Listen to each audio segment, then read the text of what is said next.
Hi everyone, welcome to the virtual AMICUS, and I'm Jay Lodha. So today there is a special Q&A session that we've organized on how to crack the common law admission test, which is how to crack the CLAT examination. Now we all are aware that CLAT, which is Common Law Admission Test, is a national level entrance examination that is conducted for admission to prominent national law universities and other universities. It is conducted by the consortium of NLUs. Now, what do we mean by a consortium? Consortium of NLUs was established on 19th of August 2017 with the aim of improving the standard of legal education in the country and justice system as well through legal education. Now, it aspires to facilitate better coordination among national law schools to achieve the highest standard of legal education in the country. And the current serving president of the consortium is Dr. Faizan Mustafa, who is also the Vice Chancellor of Nalsar University, and the Vice President is Professor Dr. Poonam Saxena, who is the Vice Chancellor of NLU. So joining us today is someone who secured the All India Rank 1, secured the first position in Common Law Admission Test 2018. Today we are joined by Mr. Aman Garg. And just to give you all a brief introduction about our AMICUS for today's session on how to crack the CLAT examination.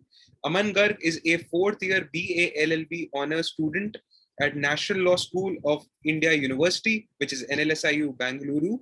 He had secured an All India Rank 1 in Common Law Admission Test 2018 and All India Rank 17 in A.I.R 2018. And he wishes to pursue a career in environmental and animal rights law. And he was also the recipient of the Aditya Birla Scholarship by the Aditya Birla Group back in 2018, the recipient of the Youth Icon Award by the government of Rajasthan, and special mention in JCRC MUN in the ICJ committee. So thank you so much, Mr. Aman Garg, for taking out time. Anything that you wish to say before we start with our Q&A segment? Thank you, Jayji, for inviting me. It's been more than 3 years since I took the CLAT exam, but I'm glad to know that I'm still somehow relevant to the exam, given that the pattern has changed. But it's great to see you again. It's been more than 3 years since we last met, and I'm really excited. And I would like to congratulate you for your initiative. I've seen the videos, and they're really great. Thank you so much there. For all the kind words. So let's quickly start with our session. So Mr. Aman, question number 1. If you could give us a brief introduction on what exactly is CLAT examination, if you can talk about its inception, a brief history, who conducts it, over to you. So the CLAT exam, as you had said, it's the common law admission test. So for the admission in the UG and the PG programs in law, there are around 22 national law universities around the country. And before 2008, all of these universities used to conduct their own separate exams. And after 2008, the common law admission test was founded, which is an MCQ test, which is now conducted by one NLU on a rotating basis. And on the merit list, on the basis of the CLAT, admissions are given to the different universities on the basis of the preference of the candidates. So overall, around 60 to 70,000 people take this exam every year, which is continuously increasing given the popularity of law as a career choice with the people who have passed school freshly.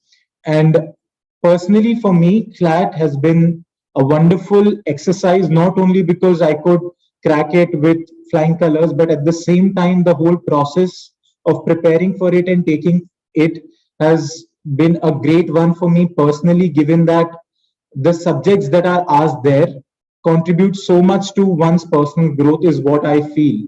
And this is not to even start about how life is in national law universities, but for someone who's still in their school or who has just passed from their school, I think CLAT is one exam as compared to the other exams, which not only is intellectually stimulating, but at the same time contributes a lot to one's personal growth, which is extremely required, given that fresh graduates from schools and droppers take the exam. So I would really encourage the viewers or whoever is curious about the CLAT exam to really look into it, because not only is law as a fantastic career choice, as Jayji already points out with various different lawyers on his channel, but even the CLAT exam in itself, by itself, is really a worthy exercise.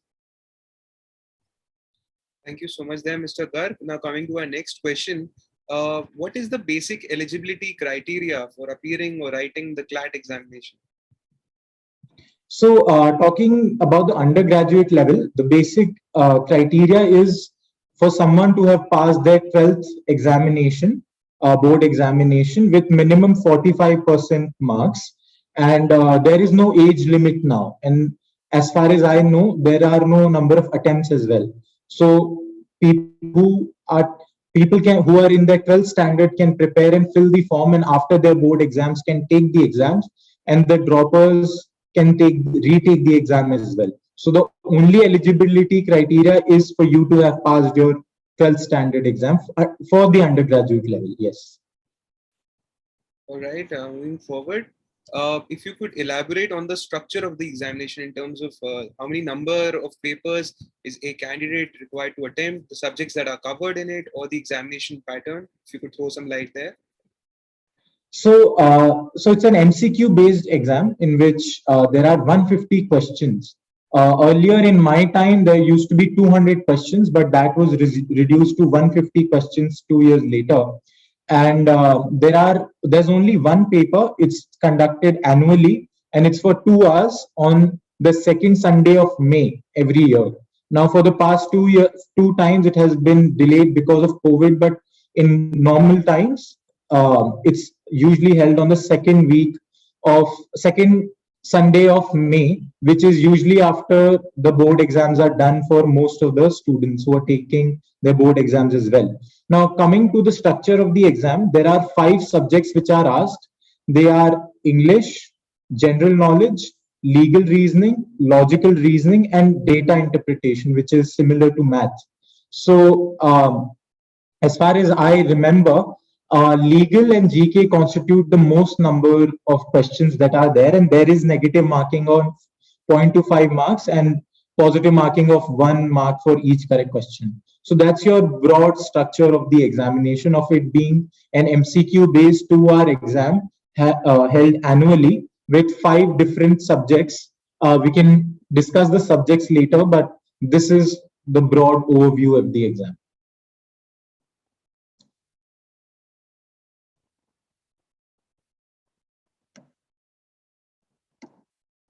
All right, thank you so much there, Mr. Garg. Now coming to the preparation techniques and tips, you secured the first position. Now we would love to hear from you if on what techniques did you adopt or adapt to, or any tips that coming from your end. And also one thing that is very important to all the viewers who are watching, how does one manage between board examinations and CLAT exam? Because more or less, even if they don't clash, there is just a month or a couple of months difference between the dates of the examination. So how does one maintain the balance, one, and two, preparation techniques and tips from your end? Thank you. So, talking about your question about how to manage between board exams and CLAT. So, I also took my CLAT with alongside my board exam. So, I'm someone who has faced those challenges. Personally, I feel that it's extremely important that one starts early. For me, something that worked out was the fact that I had decided that I want to take CLAT in my 10th standard itself. And from 11th standard, I started attending this coaching. However, my serious preparation started very late in my 12th standard, which is after the new year of 2018. However, I feel that there is a tangible early bird advantage to whoever recognizes that CLAT is something that they would want to do. Because even if, let's say, in the 11th standard, there isn't much that you can directly study for CLAT. Let's say the current affairs you cannot study in the 11th standard, but what you can study is improving some conceptual things such as the legal reasoning part, or how do you solve logical reasoning. So these are the things that I feel, if someone recognizes it in as early as possible, it's the better. And I think another thing that is very important with your board exams is knowing that at the end of the day, CLAT is something that would give you a good university, not your board marks. However, I could secure 93% as well, which I think is a fairly decent percentage. And I had commerce with math, so I had to attend tuition classes for accounts and maths as well. So I had those pressures, but I clearly prioritized between CLAT and my board exams, and CLAT always took precedence for me. So that's something that I would really want to emphasize here to all the people, all the school goers especially, that as I had discussed, as I had mentioned earlier, the only thing you need from your school side is for you to have passed the board examination with 45% marks. Now, even if you secure 50% marks or 95% marks, doesn't really matter unless and until you have a good CLAT rank. So you need to have that clarity of mindset that CLAT is something that would get me a good university and not board exams. And I can assure you that both of these are not mutually exclusive processes. It's not like either you can get a good rank or a good percentage. I think a balance is easily achievable. What's required is for you to be regular with your schoolwork. What happens is that people in the lieu of CLAT just abandon their board studies, and at the end, when there's just 2 3 months to CLAT, they do not have anything, and then it's a tough process. I think what's important is for people to get, for example, there are things that you can control. For example, practicals in 12th examination. Those are things which you can get done with early. For example, your coaching syllabus, these are the things that you can get early, and then at the same time there are subjects with everyone which they can study even if 10 days before their board examination they'll be able to pass fairly well. So CLAT is something that you need to do consistently throughout your years, but board is something that you need to know when I need to do it and when I need to just get done with it. You cannot carry your board examinations all the time alongside with your CLAT preparation. So that's something that I take out from my personal experience. Now, coming to some tips about what worked out for me, I think it's different for everyone, but I can just tell you what worked out for me. As I had mentioned, the recognizing that I want to take CLAT early in the 11th standard really worked out for me. I think I had that kind of time and space to know what I need to work on earlier and what I can work on later.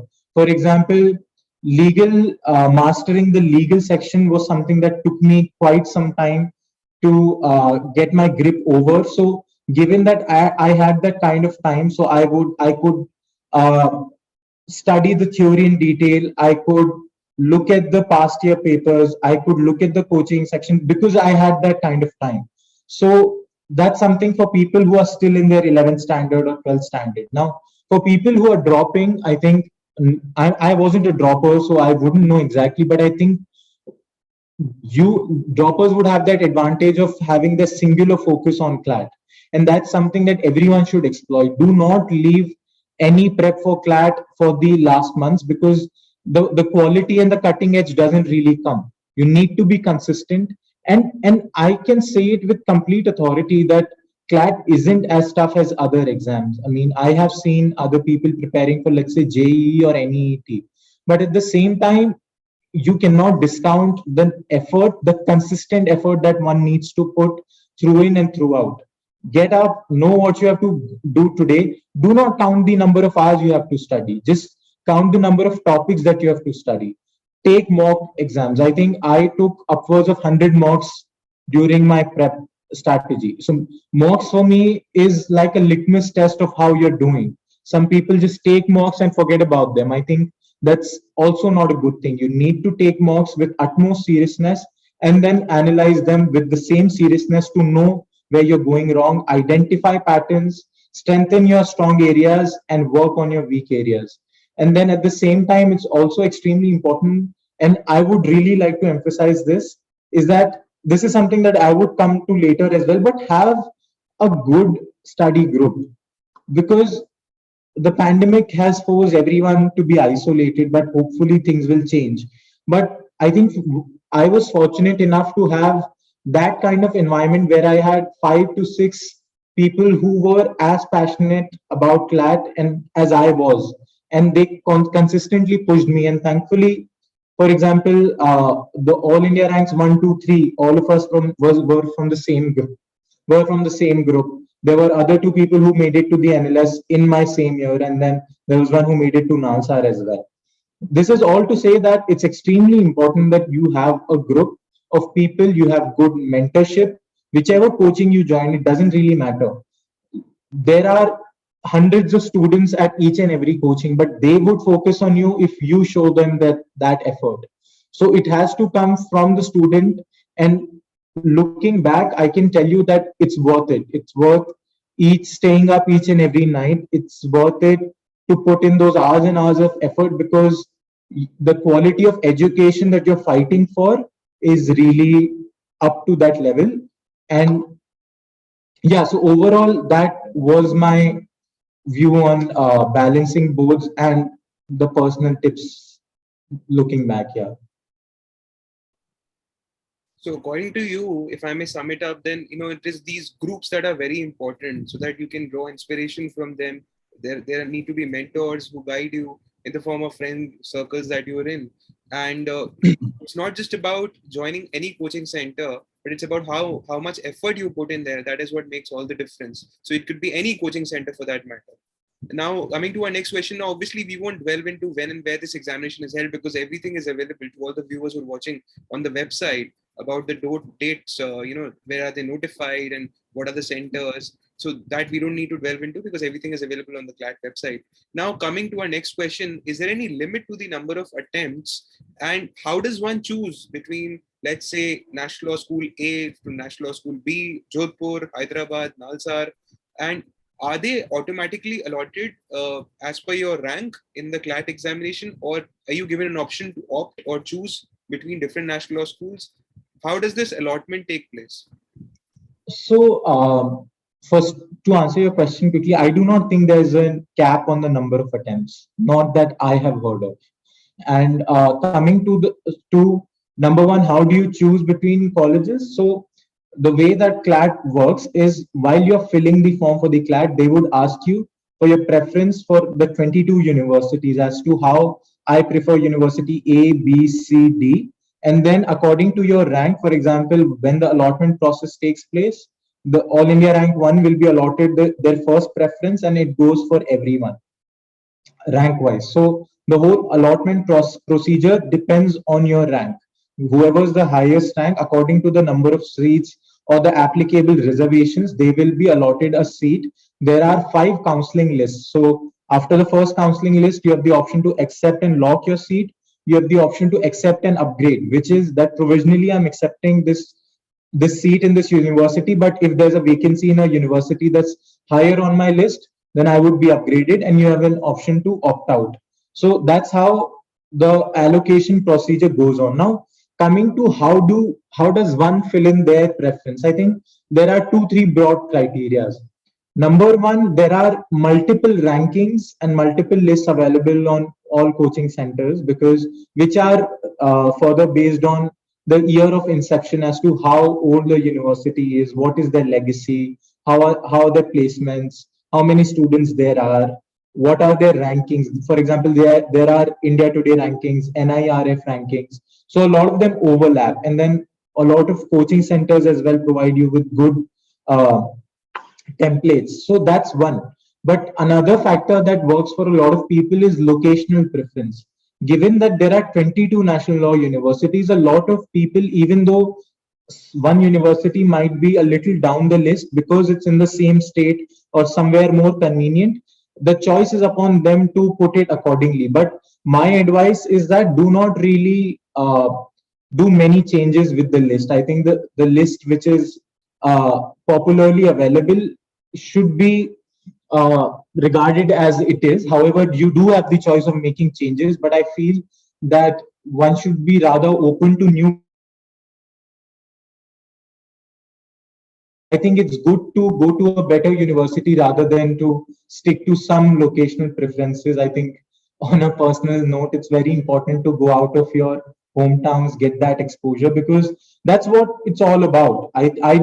For me personally, looking back 3 years, it has been more about developing those relations, being in that environment, taking advantage of that infrastructure and opportunities that a national law university or a other private law university provides you, rather than being in that own bubble. I think it's extremely important that we go out, meet new kinds of people, and it really helps in developing your personality, widening your horizon, and that is fundamental to your law education as much as maybe your bare text of uh, laws are. So I think while thinking about which university I should go to, I think I would recommend that be open to new places if they are at least rank wise are better than a university that is geographically closer to where you're put. Well, thank you so much there, Mr. Garg. Now, coming to Mr. Aman Garg, the man himself, how did you manage to secure the first rank?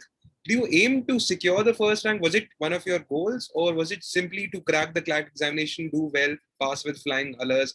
And number two, what lessons did you learn or you have learned as far as the preparation for this examination is concerned? No, I think I consider myself very ordinary in the way I prepared, and nothing extraordinary. I do not claim that there has been some divine intervention or something. I think for me, I was just fortunate to have the kind of family, the support from my mentors, and a wonderful group of friends, and a little bit of clarity of mind from my end. I think 95% of the contribution does depend on what environment you're in. And I think I'm extremely fortunate and privileged to have gotten that opportunity. So, starting with that, I think for me, there was just as I had mentioned earlier, what worked out great for me was having that clarity. And I do not think anyone who is serious about their prep goes out with the aim of securing an All India rank one. And that was the same case for me. I think what mattered for me was that I give my personal best. I think if you go and look at the summit of the mountain, I think that's never achievable. I think what your focus has to be your next 10 steps. So for everyone, wherever you stand, even if you're scoring 20 marks in your first mock or 120, I think all of you are same. I think what's very important is how I become a better version of myself than I was yesterday is something that was my mantra. And eventually, with your consistency and your hard work, you will become the best in the country. There's nothing stopping anyone. I think even though the pandemic has forced everyone inside their homes and has had multiple repercussions, I think it's a great equalizer as well. Like with more and more channels as yourself coming up, I think the access to information and quality coaching is become more widely available, which has worked to great benefit for a lot of people who didn't have those means. So that has been a very welcome development. And I feel that the only thing one needs to see is do not compare yourself to anyone, be it me or whoever has achieved. I think what you need to compare is yourself. And I'm not telling you some idealistic thing. This is something that I have followed. Have a good set of friends who are as motivated as you are, who are as driven as you are, and who foster healthy competition among yourselves. So you need to have that kind of group and then focus on how I can improve. Focus on knowing where I am not so good at. For example, I was really good at math.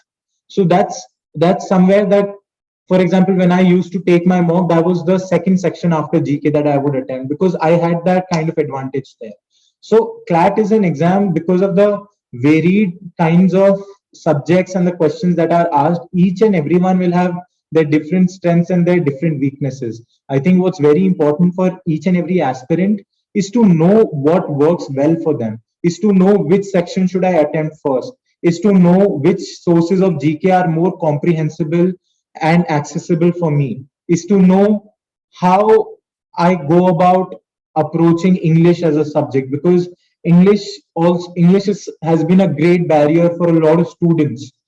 People from tier one cities or something will have, or with good schooling will have an upper hand. But I think the level of questions isn't something that is, not can't be achievable. I think with right guidance, with right knowledge and consistency, I think there is nothing in the CLAT exam which cannot be cracked by anyone. But I still feel and I strongly believe that there are barriers for a lot of students, who are not so financially able or who do not have access to great coachings. I think what can be done, I think what we need to do is to make the best out of our circumstances.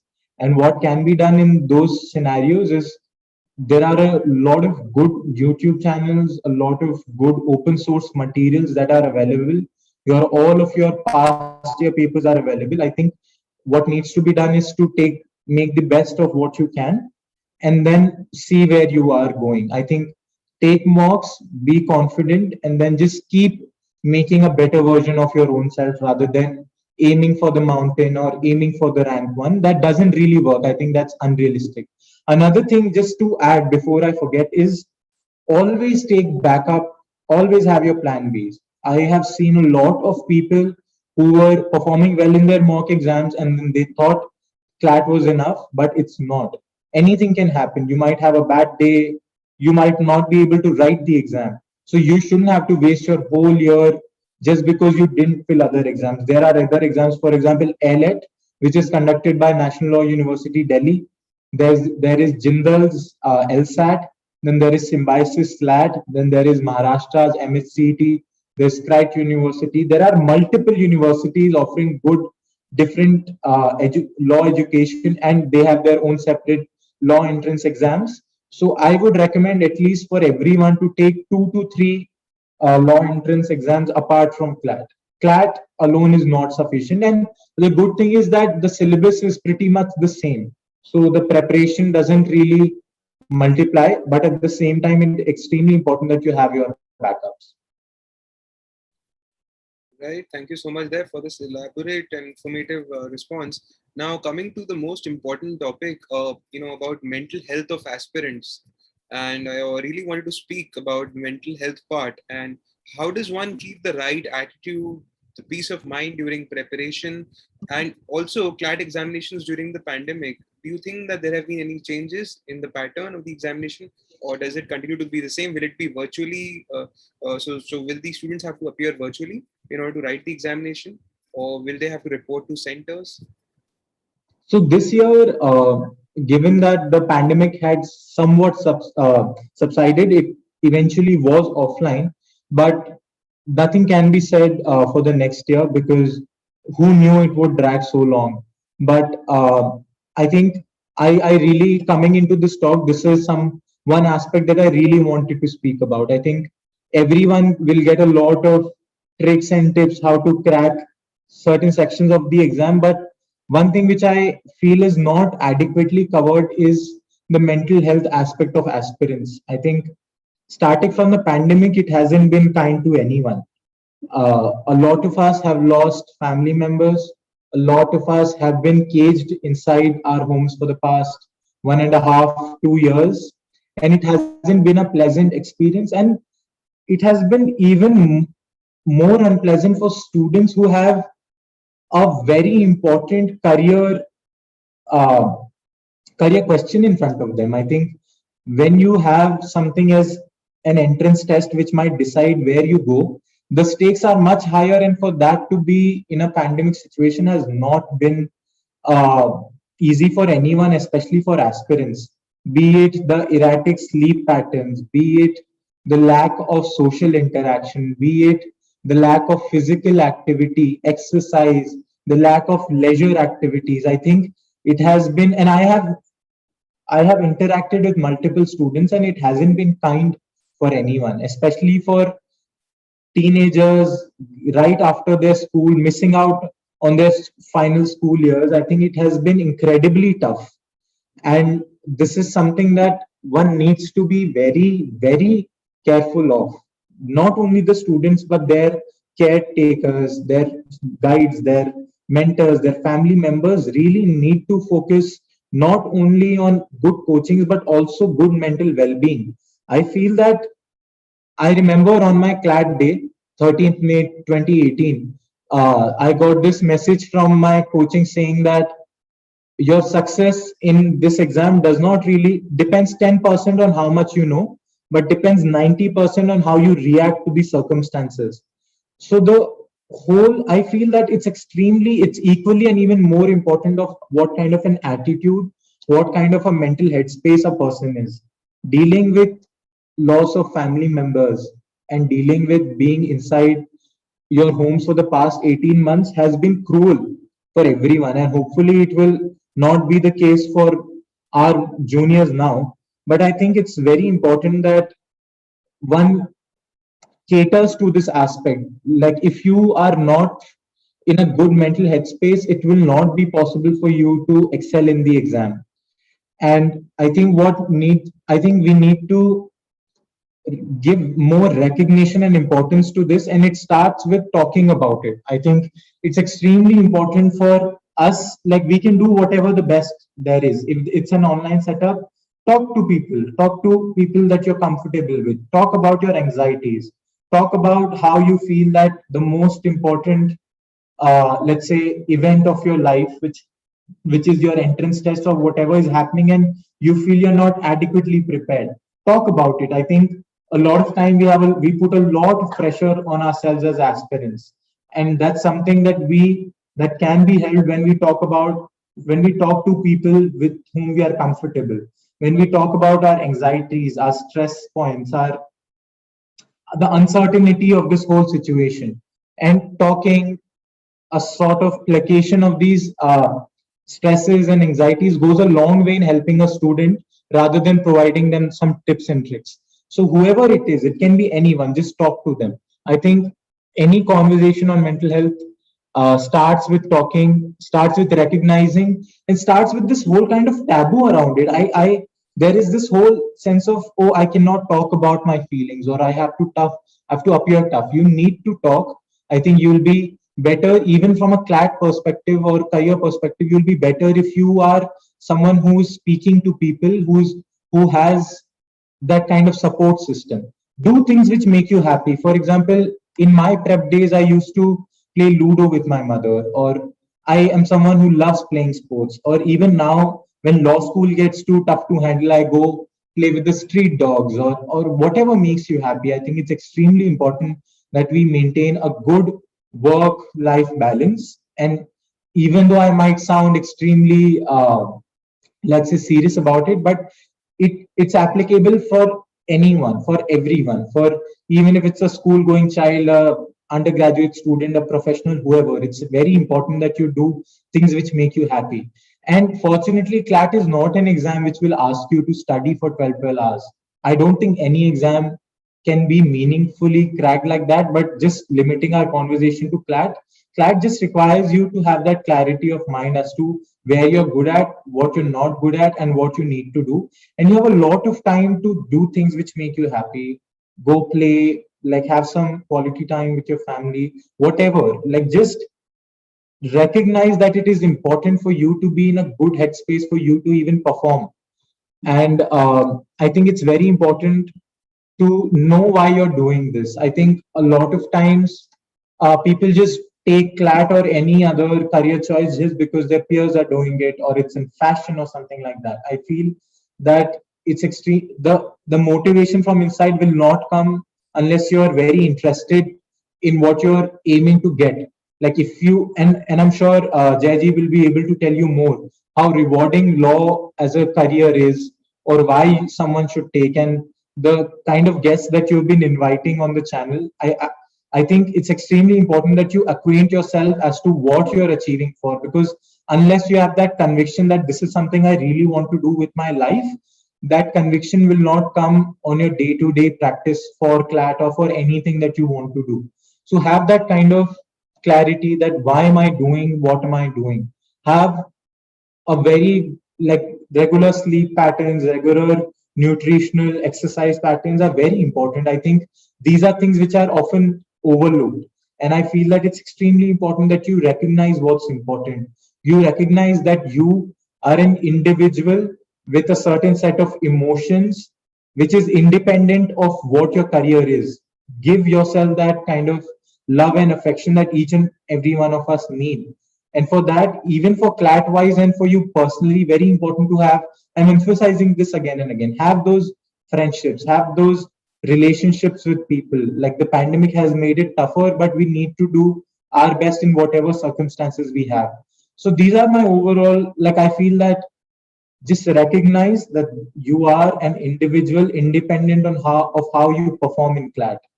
There is a pressure, and I think some sort of pressure is very important for you to grow as an individual, but do not pressurize yourself beyond a healthy limit. I think at the end of the day it's just one exam, and failures lead for you to become as a better individual. So have that kind of conversations about how you're feeling and how you can feel better, and that's extremely important for you to be able to do CLAT or anything that you want to do in your life. I really love the way how you beautifully highlighted the importance of communication, sharing your feelings, and counseling for that matter. It is so important for people who are facing such issues to take counseling. There's absolutely no problem with that. It will not only help you from the examination point of view, with the peace of mind that you'll approach the paper, but it will also help you with problem solving. You know, anything that comes your way, it creates that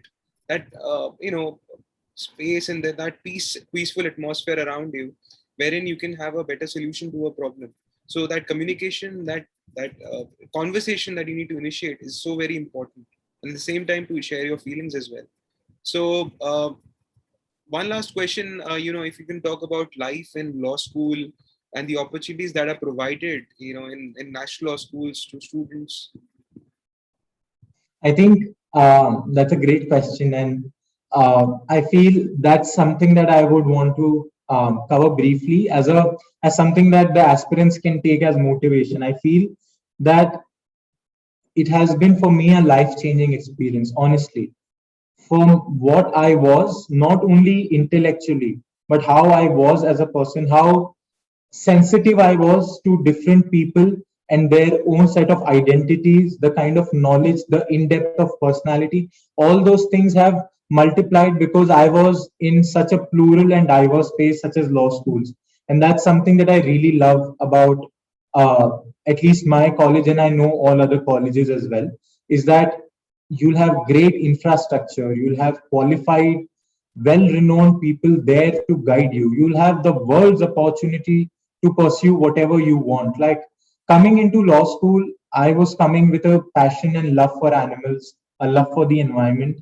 And 3 years after that, now I am doing things which are professionally well recognized and professionally important for, let's say, animal rights or environment, because these are the things which are the need of the hour and which are quote unquote referred to as niche areas of law, which are not so well recognized, such as your, let's say, criminal practice or your quote unquote mainstream practices. So the point is that law schools, most of them, will give you the opportunity to hone your skills, to do what you love and make a career out of it.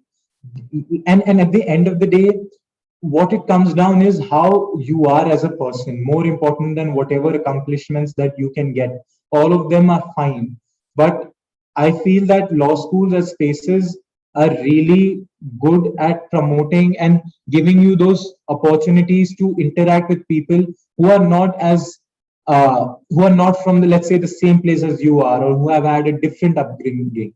So I think it's extremely important. I touched upon this briefly when I spoke about the why you should uh, not go for colleges which are just near to your house. I think go out, explore yourself as an individual, and do not really just go for whatever, for something that, even within law school, right? There are a lot of things which a lot of people do because it is quote unquote cool to do so, or it makes you, there is that conventional law school lights kit that, okay, you need to do good at mooting, you need to be good at debating, you need to have done this, done that. I think it's not important. I think what's important for you in law school is to, at least in the initial years, is for you to explore everything, explore even the things which you think you do not enjoy, because you never know.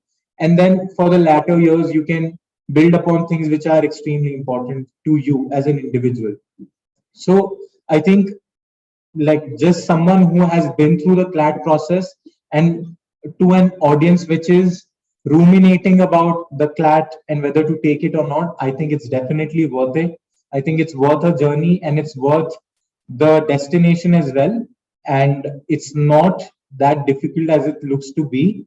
Just believe in yourself, have that clarity of mind, be be healthy mentally, physically, and have a good set of friends and family you can't decide, but still like have those kind of interaction with your family, and just try to be a better version of yourself than you were yesterday. I think that marginal improvements each and every day are the ultimate key to success. So any parting words before we conclude our segment? Anything that you wish to say towards the end? Again, I would like to For the thank you CLAT for, aspirants who are watching. yeah, first of all, I would like to thank you for giving me the opportunity. It's been quite a long time since I've talked about CLAT. That's something I'm extremely passionate about. So thank you for giving me the opportunity. And to the aspirants, I think you are, if you've chosen CLAT or law as a career, I think it's the right choice for most of you. I think great things await each and every one of you. It's for you to know what you love the best, and law universities will provide you that uh, care and infrastructure and opportunities to hone your skills, and just be honest with yourself, and just be consistent with your preparation is all that is there to the exam. Big thank you there to Mr. Aman Garg for his valuable insights on how to crack the CLAT examination. So, only if we wish we had someone like Aman Garg, guiding us, things would have been so much better during our time. I guess that is what the virtual amicus is all about. So, thank you so much, Mr. Garg, once again. And to all the viewers, thank you. And stay tuned. Next episode is on its way. Stay home, stay safe. It's goodbye for now. Thank you, Mr. Garg. Thank you. Thank you, Jayaji. Bye bye.